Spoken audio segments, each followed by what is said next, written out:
something about BET. They wanted BET, to go away, and, BET didn't make sense. And quite often, here's my opinion. Quite often, I like to be neutral. I don't have, I try to stay out of those kind of arguments and those kind of things.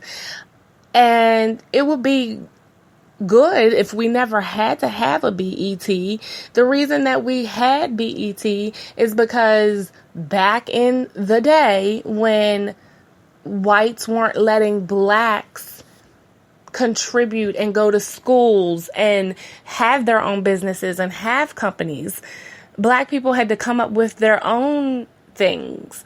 And so you had Black Entertainment Television as one of the things. I mean, I know BET is fairly new, but that's just an example.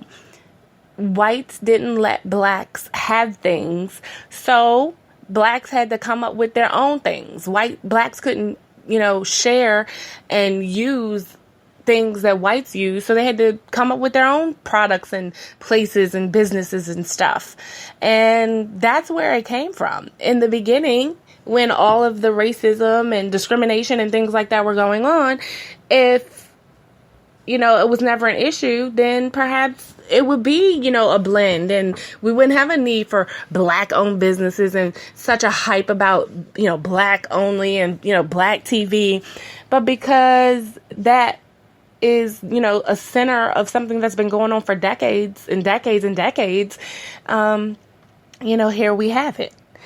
And so, some people make a big deal out of, blacks talking and promoting, black products and black things, but they don't look back to the history of why blacks had to have black products and black companies and black-owned things. So, and then you have to think of it from another perspective.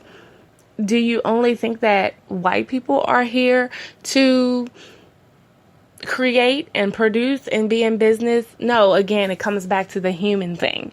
And that's something that I want to always take it back to. We're all humans. In my opinion, no race is superior. In my opinion, no race is inferior. And it should just be an equal playing field. And we were talking about previously, ways that you can overcome racism. Another idea is to create dialogue. Listen to people from all races and cultures. Find the things that you have in common and seek to understand what divides you. It's so funny because love is love. And I don't care if you're black or white, Asian, or you're Hispanic, or if you're Indian, if you're Alaskan. I don't care what culture you are, what creed you come from. Love is love, and love is completely recognized. And I think the best examples of love are animals and babies.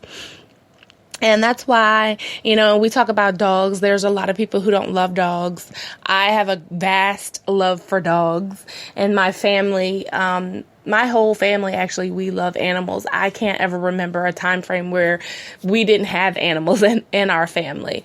I mean, we've had all kinds of animals too, but I always pinpoint dogs because I think they're known to be, human's best friend, man's best friend.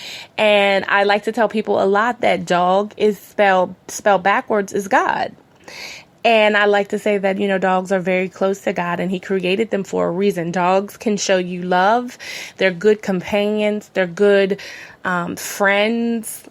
They stick by you. I was watching a show last year, probably this time last year, was probably last winter, where I think, I don't know if it was a plane crash or if it was a hiking accident, and there was a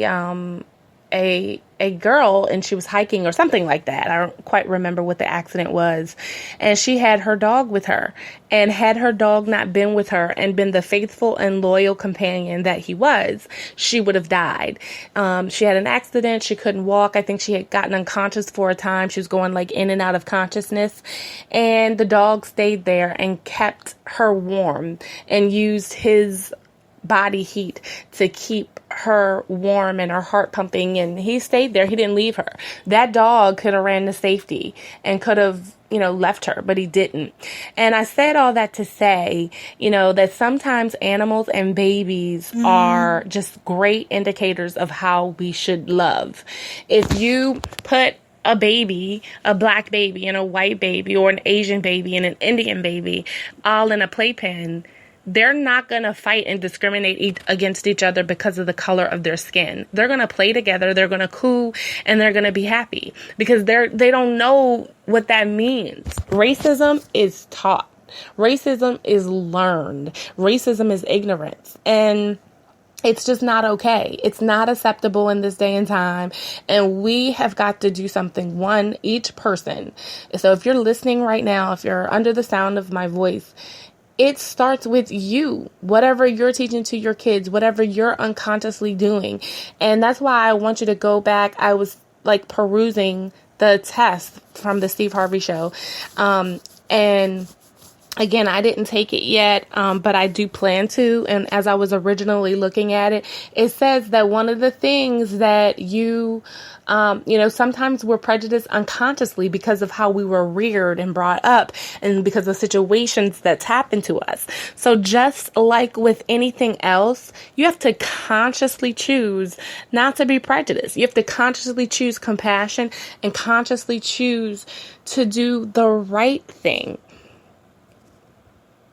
It's very important to consciously choose to respect all people and all humans. And it's so very important. So how do you deal with racism on a day-to-day basis? You intervene. You don't take racism lying down. You act on your beliefs when you come across injustice, prejudice, and discriminatory words. You call out racism when you see it. And I know that's scary, but you can't be afraid to stand up for someone or something who's being mistreated. It's scary because I know a lot of times we stand back and we don't want to get involved. But have any of you seen that show? It's called What Would You Do? And it's with John Quinones. And he's I think his origin is Hispanic, and he's the host of the show. And they present all of these stories about people doing stuff to other people, being discriminated against, stealing and theft. And they tape it and they ask people, what would you do? And some people intervene and some people don't. And some of the reasons that people give as to why they don't intervene is because they say it's none of their business, or, they were scared, or, but you have to be bold. You have to stand for something or you will fall for anything. You have to be smart. You have to think about how you can intervene most effectively. Some things, when you intervene, sometimes you can't act immediately. It's good if you can, but sometimes you have to stand back and think about what exactly can you do. You have to be clever about it so as to put yourself in less danger. It's also important to document injustice. Keep a cell phone camera handy. Take a video footage of any oppressive acts that you encounter. Don't be afraid to videotape law enforcement officers if you feel they're physically or verbally oppressing a civilian. Broadcast the truth. Show your friends, tell your story, post your footage on social media. I mean, this is the day and age now where, again, we were talking about it. Bring it to light, expose it.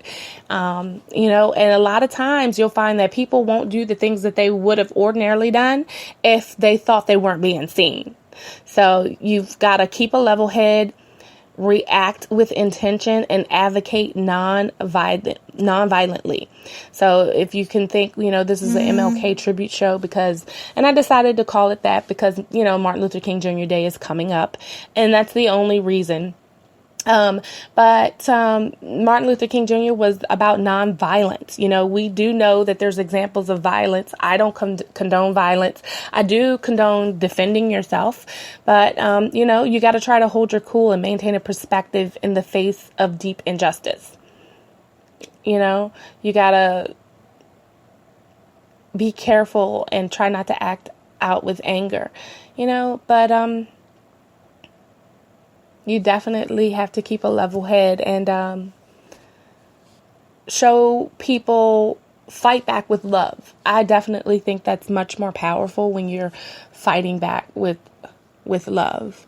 So just because we are talking about MLK and we're talking about, non-violent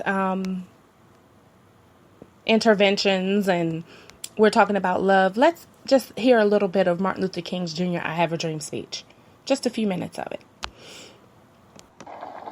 So even though we face the difficulties of today and tomorrow, I still have a dream. It is a dream deeply rooted in the American dream. I have a dream that one day this nation will rise up and live out the true meaning of its creed. We hold these truths to be self-evident, that all men are created equal.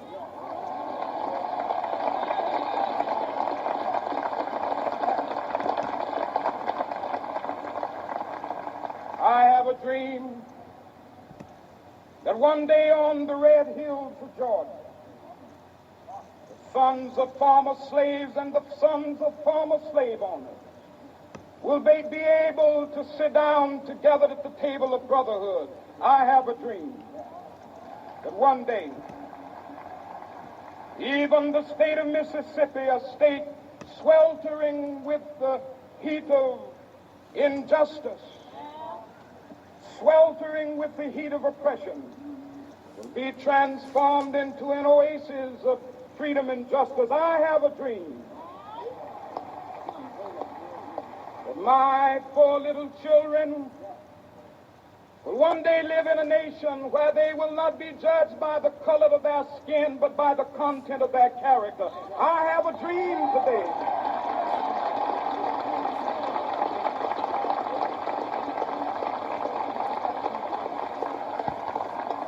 I have a dream that one day, down in Alabama, with its vicious racists, with its governor having his lips dripping with the words of interposition and nullification, one day right there in Alabama, little black boys and black girls will be able to join hands with little white boys and white girls as sisters and brothers. I have a dream today.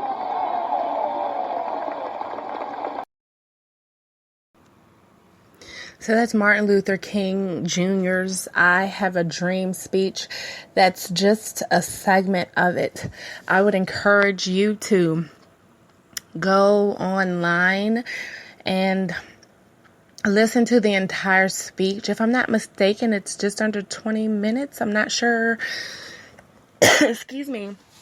But, I know I grew up hearing that speech, especially in February around Black History Month, and I grew up hearing it, but I never heard it. And what I mean by that is